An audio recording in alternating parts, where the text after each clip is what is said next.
Patience belongs to a world where if we want to pick a fruit from a tree, we know that you have to wait till it's ripe. And when we see the signs of impatience, we're also seeing the signs of ingratitude. Whenever we're impatient, we're forgotten to be grateful. I never know when a presentation is done till it is done. Expressing Gratitude was the first title chosen for these presentations. But the universe somehow had a different idea about how Sheikh Abdul Rashid's message should be delivered. We all struggle. And then we have to turn our attention inward. And we're at that nexus point between the inner and the outer, the batin and the zahir. This whole creation is created for us. And that's why we have the Amanah. The mountains refused, the oceans refused, but the human beings accepted. And what did Allah subhanahu wa ta'ala say? Allah says, oh, woe unto you. You're going to take this responsibility? This is a heavy duty. This is a heavy responsibility. It's not going to be easy. But inna ma'usri yusra. Not one time, twice he says it. Inna ma'usri yusra. I wasn't ready. I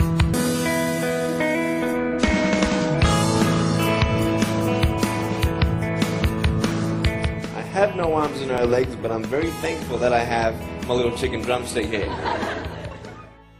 To speak gratitude is courteous and pleasant.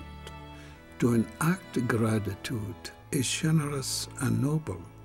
But to live gratitude is to touch heaven.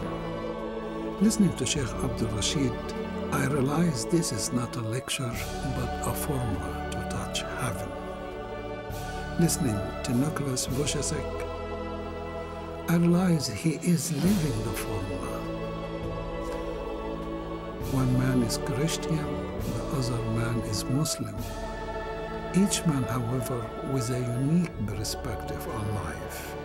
Yet, both men discovered the way to touch heaven. I believe this is how the universe wants this message delivered.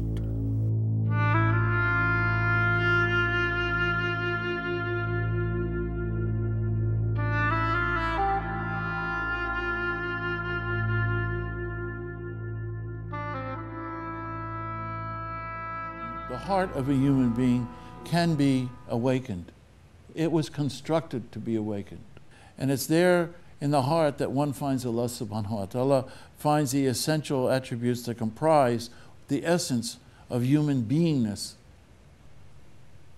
How something so great can be in something so small, the size of your fist. Allah tells us, you'll find me in the heart of the believer, because the greatness is the power within that molecules and those atoms that I was talking about yesterday. How broad is your compassion when someone comes to you and asks of you for your compassion or your love? It can so overwhelm you that there's nothing left in your mind, nothing left not a pain left in your body, because someone is in need. I remember many years ago being with Mother Teresa in Calcutta. Wallahi, I tell you, even just for a few days.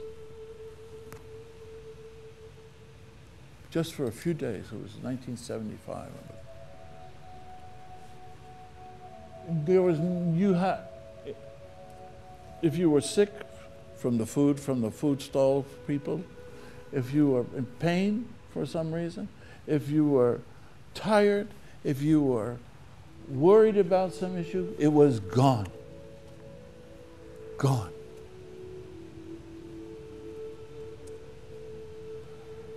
Whereas before, your compassion was momentary. Oh, my brother has this problem, or I have this problem, or can you pray for this or pray for that? And for a moment, your compassion is there. But in that situation, it took over everything.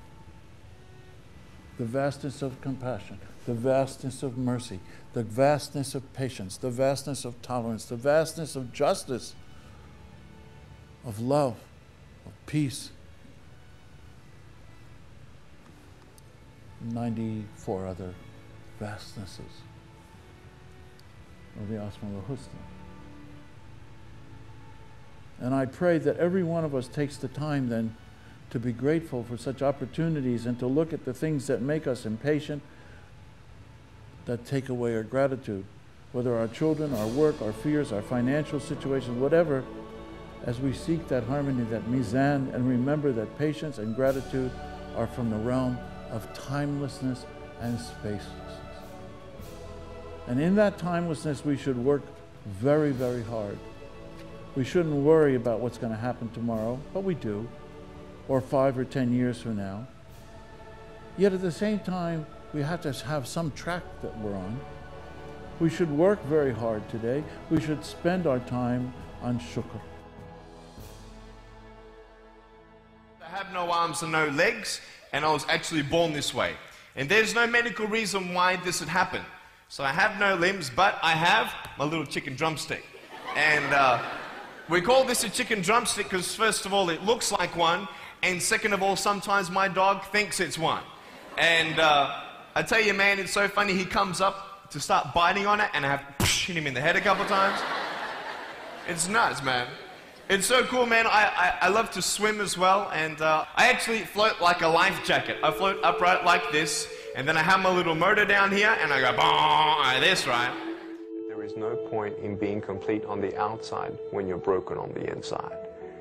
And I found out that God can heal you without changing a circumstance. But I tell you, there are some times in life where you fall down, and you feel like you don't have the strength to get back up. You sort of put a mask on your face when you come to school and pretend that everything's okay when it's not, and you go home and lay in your bed when no one's looking at you, when you don't have to impress anybody, and you're yourself. And fear comes in. You know the fear that you have as soon as you walk into the doors of your house. Maybe there's a broken home. Maybe you have doubt in your life. Maybe you don't know for sure what's going to be happening in the future, and it scares you. Maybe you're worried about what people think of you, what people say about you. Just that fear paralyzes you. And I just want to ask you today, do you think you have hope? Because I tell you, I'm down here, face down, and I have no arms, no legs. It should be impossible for me to get back up. I mean, you go home and tie the legs and arms of your brothers and sisters and like push them down and see how long it's going to take them to get back up. You know what I mean? You know, you can tell them that you'll see them tomorrow. You know what I mean? But this is the thing. It should be impossible for me to get back up, but it's not. You see, I will try 100 times to get up, and if I fail 100 times, if I fail and I give up, do you think that I'm ever going to get up? No. But if I fail, I try again and again and again. For as long as I try, there's always that chance of getting up. Does that make sense?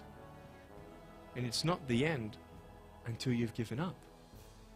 And just the fact that you're here should persuade you that you have another chance to get back up.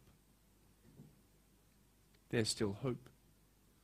I'm not here today to tell you that I understand your pain. I don't know how it feels to be abused. I don't know how it feels to feel, quote, fat and you've got an eating disorder. I don't know how it feels to have a broken home. I don't know how it feels. But I know how it feels to have a broken heart. And I know how it feels to be alone. And I want you to know that I found my strength in Jesus Christ, and you're going to find your strength in whatever you find it in. But I just want you to know that it's not the end. It matters how you're going to finish. Are you going to finish strong? And you will find that strength to get back up like this.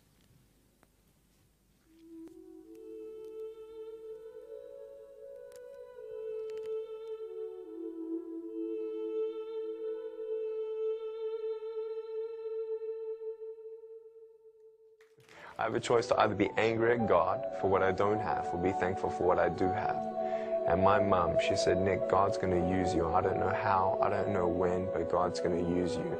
And those seeds started penetrating in my heart. To know we have to strive to be grateful in the circumstance, in the moment, is the bab, is the doorway to timelessness. That's where all time stops.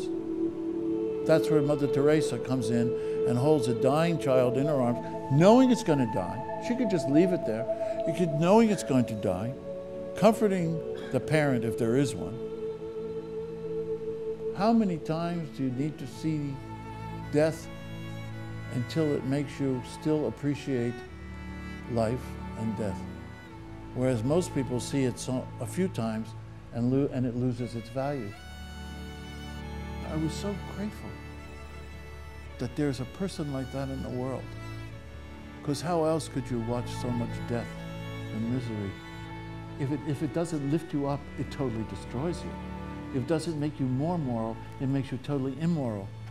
If it doesn't make you more just, it makes you of the unjust. And isn't that the message that Allah subhanahu wa ta'ala is trying to tell us almost at every ayat and certainly in every surah of Quran? That's where gratitude starts. Obviously, we're grateful for the things that are obvious, obviously wonderful, obviously bountiful. It then reaches, because it reaches us from off the horizons, as I was saying this morning in the meditation. But we can become very lazy when things are very good. And we can become very distracted when things are very bad. And from each point we have to have gratitude. Imam al-Ghazali, rahmatullahi, in his Ihya al-Ulumuddin said, life is nothing but an accumulation of many breaths, and every breath is a precious diamond that cannot be purchased with anything in this world. It is a priceless jewel that has no substitute in value. So in movements and talks, in sorrow and happiness, such a priceless breath should not be spent in vain. To destroy it is to court destruction. An intelligent man cannot lose it. Can we not say how much a woman like Mother Teresa valued breath? 86,400 breaths a day. We shouldn't waste one of them. How many times a day might we find that most of our breath is being used for things or in an environment of or with people who cannot value what we say, understand the work we're trying to do, or worse than that, we don't focus our attention, our intention, and spend hours in distraction and useless words, useless thoughts, useless endeavors, and therefore it's wasted breath. We're throwing the money out. Wasted breath, never to be recaptured. Thinking that we can sway the people who don't understand. Thinking we can change the events by ourselves. Where's the humility that comes along with that gratitude? It's coming tomorrow. He says, Imam al-Ghazali, an intelligent man or woman cannot lose it. Because when you are out of breath, finished, khalas, bas, gone. Life is over. And when you're talking to someone who's not listening, what is being said? What do we say in English? Don't waste your breath with that person. Don't waste your breath. Isn't that what we say? Is it just a matter of time? Well, I'll keep telling the same thing over and over again, and eventually the person will hear it.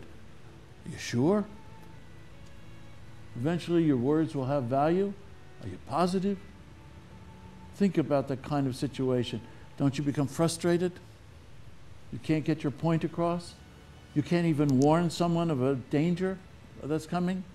There are people on the Outer Banks right now. Because their homes are more valuable than their lives. That's like a person who says, calls up and says, a woman I knew once called up her husband and said, my car is broken, it has to go to the shop, you know, I'm going to die without my car. I can't live without my car. Really? What am I going to do? You're free. You have a destiny, you have takdir, but you're free to make choices. You see, I have a choice, and that's what I want to talk about today, choices. I can either be angry for not having arms and legs or be thankful for my chicken drumstick. And you see, I can still do a lot of things. At home, I can brush my teeth, comb my hair, get myself ready in the morning. And I'm traveling around the world. It's amazing. But I had to ask myself a couple questions. And the first question was really, who am I? Who am I? I'm Nick Vujicic, but who is that? And it's funny how the friends around you sort of determine who you are. You change yourself. You come to school. And everybody swore around me at high school, so I started swearing. Why? Because it's the cool thing to do. Everybody swears. So I don't want to be left out. And I want to be accepted, so I started swearing. You go to a party, everybody's drinking, so you drink. Why? Well, everybody else around me is doing a big deal. And you start losing yourself, and you start putting your security in temporary things. You start putting your happiness in things that won't last. You can get drunk all you like, but in the morning, you're going to be sober with a headache with the same problems. You want to be high the rest of your life on drugs? Everybody said, don't do drugs, don't do drugs. Well, why? Why do we even go there? It's either out of curiosity, peer pressure, or trying to escape reality. Basically, three things. That's why we go to drugs, sex, alcohol. Why do you do it? Because it feels good. Okay, that's how we're doing it. I mean, if you want something, you go get it. You want to buy something, you save up money, you go get it. Why? Because that will make you happy. And we take these steps in the wrong direction that will actually take you away from your dreams. Oh, don't worry, Nick. Drugs and alcohol won't take me away from my dreams and my purpose and sex and all that. No. But I tell you, it actually will. Because you go to a level of drinking and you go to a level of drugs and it's not enough. You'll find that out. And then you try something new. And then you'll also go to school and people will put you down and parents will tell you that you're a failure because you failed at a test. And you start believing the lies around you, saying that you're not good enough and no one's going to want you and you'll never ever do anything good in your life and you'll never ever achieve the dreams and goals that you wish you had done or wish that you could do. And these steps take you closer.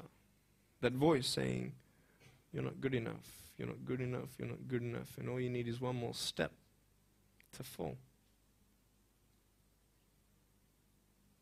So you have a choice to know which step you're going to take today. Let me ask you, do you know who you are? You want to know who I think you are? You care about what your friends think who you are, You care about their opinion. You want to know who I am? You want to know what I think you are? I'll tell you right now. I don't care how you look. Honestly, if you're 400 kilos, I'm going to come up to you and give you a hug and say that I love you. I don't care if you're fat, short, tall, thin, I don't care, man. I really don't care how you look. I don't care what you're good at. I don't care what you're not good at. I don't care if you like rock and roll music or not. I don't care. I don't care. I don't care if you're a good mathematician or a good athletic or not good at anything that you think. But I'm going to come and tell you that you're awesome just the way you are. I know so many teenagers who look themselves in the mirror and wish that they had a different body. Girls, you're beautiful just the way you are. You're gorgeous. You're gorgeous. I love you just the way you are. And you boys, you're the man. Because it's not how you look. When you see me for the first time, many of you felt sorry for me. Do you feel sorry for me anymore? No. Why? Because you know who I am. But don't you remember I have no arms and no legs? Would you want to be my friend? Of course you would. Why? Because you like who I am. But I have no arms and no legs. And you're going to say, so what? So when you say, well, I have this or I don't have that, I'm going to go, so what? I don't care. You are worth more than diamonds. All the diamonds in the world, you are so precious. Every single one of your hearts, you can do something. Not just something that you can do, but you can live life. Life is not always good. Life is always not rosy. Life is worth living when you find purpose. Nick, I don't know what my purpose is. I don't know. My parents want me to do this. My teachers want me to do that. My friends think that I should do this, and I don't know what to do. And you're torn, man. You don't know what to do. You have to make important decisions, man. You don't know what to do. Who do you believe? Follow your heart.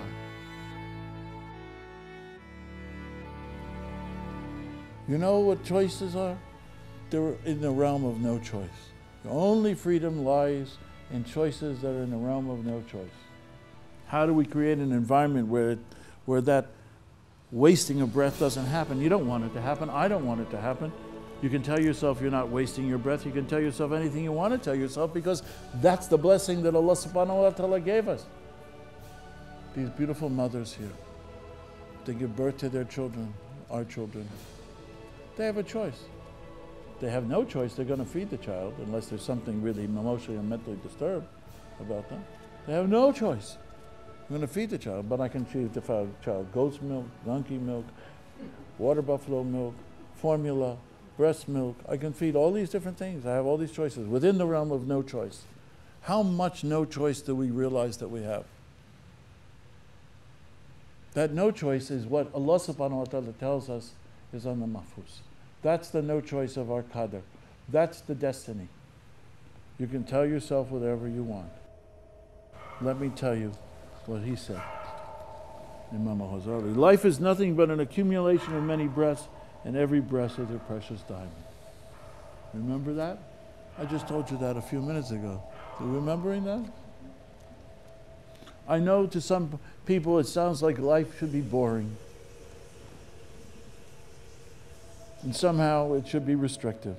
I have to spend my life thinking about my life. Is that what you're saying, Sheikh Rashid? What a boring life. Man, I can't dance the Texas two-step ever. Man, I can't go on vacation, take a little cruise, enjoy the Caribbean. But if you take the cruise, you'll be surprised who you meet if your breath is at the focus of your life. You're amazed at what happens. You'll be amazed at what happens where you are. How many doors, I could spend the rest of this retreat telling you about how many doorways were open to me because Allah subhanahu wa ta'ala put me in the right place at the right time and the right people showed up to teach me something. Choices are yours. I made a choice to keep my virginity until I'm married. It's proof beyond words that my wife was worth waiting for. Do we make wrong choices? Yes, we do. Are there consequences for bad choices? Yes, there are. And I can talk another half an hour on consequences on drugs, sex, and alcohol, but I'm not here to lecture you. I'm not here to say not to do drugs and not to do all that stuff. Look. But don't believe that you know everything either. What I don't know won't kill me, right? That's what they say, right? That is stupid. How dumb's that? Let's say I've got a brain tumor and I don't know it. Is that going to kill me still? Yeah. Duh. Idiot. Of course. Look at me and my life. I've made choices and this is how I am. This is where I am. And I love it. You know what's cool? Sorry. Just getting a seat organized. That's better. Put my feet up, you know.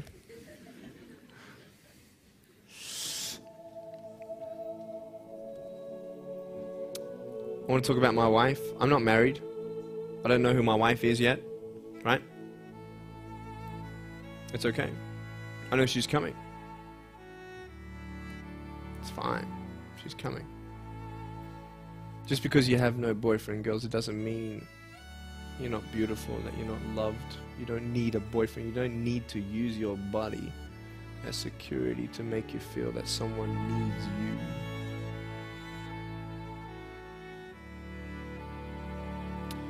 My wife is coming.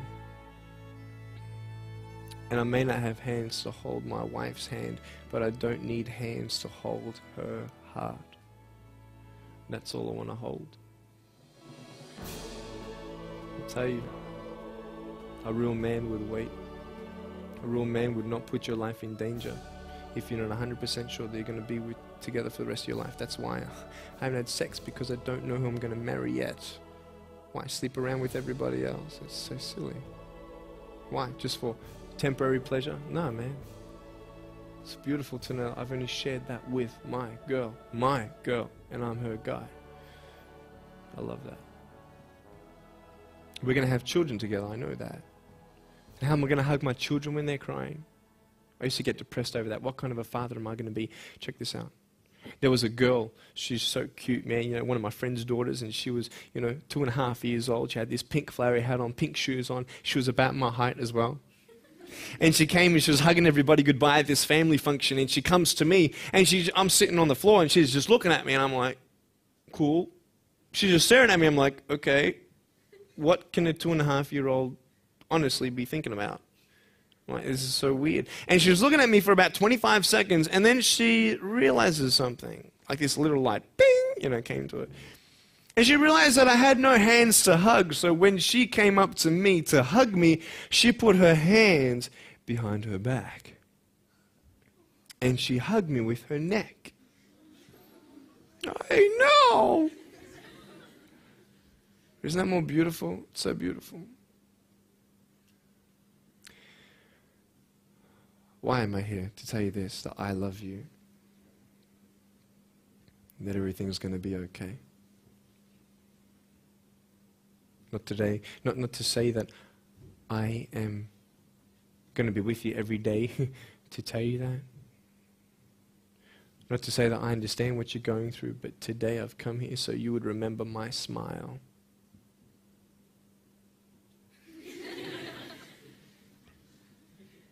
And you'd remember what I said. That you have a choice to either uplift somebody or put someone down. You either have the choice to step towards your goals and dreams or step away, going into temporary things.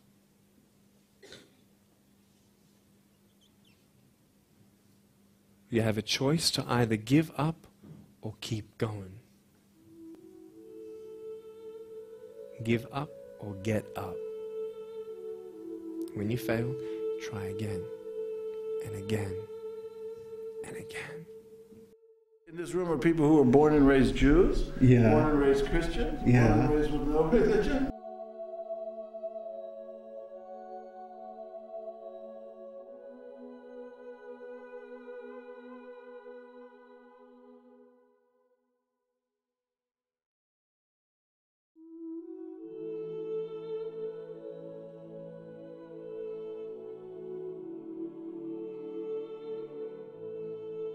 I discovered that through Islam, you're in constant communication with Allah through your prayers. You're always getting a chance 5 times a day to reflect, what did I do? What could I do better?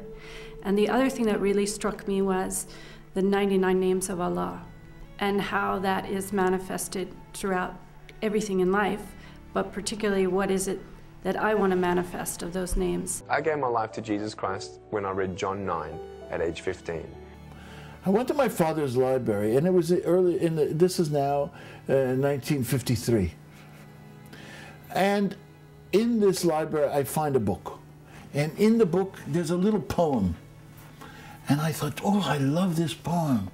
I want to memorize it. Very brief poem. I can still remember it. You know it. The poem is, in the name of God, the beneficent and the merciful, owner of the day of judgment, you alone we worship, you alone we seek for help. Show us the straight path, the path of those who earn thy favor and not thine anger and wander astray. How old were you? I was 11. It says, all scripture is God-breathed. And I believe God breathed in me life and faith. This faith came over me, this peace came over me, and I felt like God answered my question.